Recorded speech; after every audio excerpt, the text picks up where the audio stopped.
On this 4th of July, I want to thank America and celebrate the undiscriminating opportunities that this wonderful country has given me and my family for the past 20 years. Unlike our president, I am not here to apologize for America. I don't find any horrors in being an American. Quite the contrary. I'm so proud to have fought to become an American citizen. Thank you.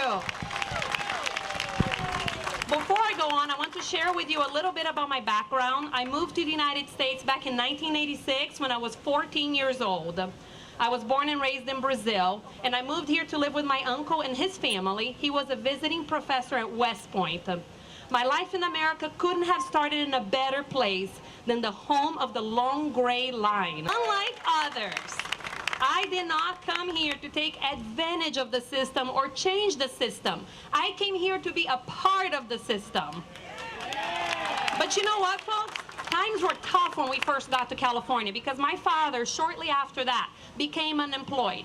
And we had to work really hard in order to survive. And without taking any government entitlements, today, my father is on the verge of retirement. So my family and I, we have lived the American dream. And we want to carry on this dream and pass it on to our future generations, our children and grandchildren. Billionaire, liberal investor George Soros has warned us that fears of inflation would drive up borrowing costs and choke off growth once financial markets recover. That was a quote, people. First it was Buffett, then it was Soros, hammering the economy. If the media actually did its job, a statement like that would actually leave a mark. I consider myself to be a right-wing extremist, or in other words, a patriot. I'm here today at Love Park in Philadelphia as part of the 4th of July celebration for 2009. There's a lot of others here. We're here today because A, we love the country.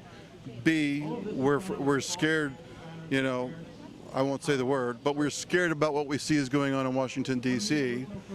Our elected representatives no longer seem to represent us, and they're pushing laws through Congress without even reading them, and we're basically rushing headlong into fascism and socialism. And if we go on like this for another couple of years, our country will not even be recognizable. Not to decide, my friends, is to decide. Either you affect the system, or I assure you the system will affect you in ways you will not enjoy. Eternal vigilance is the price of freedom. And for many of us, we've been disengaged for far too long. But my sense is, looking around today, that's beginning to change. It's time for each of us to get personally involved, lest we become those pathetic creatures who look back years from now, longing for the greatness of an America that once was.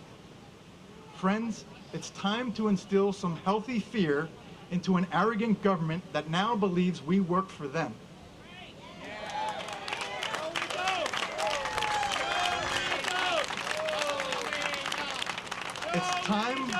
It's time for moral clarity to help this government at all levels to finally get this employee-employer relationship straight.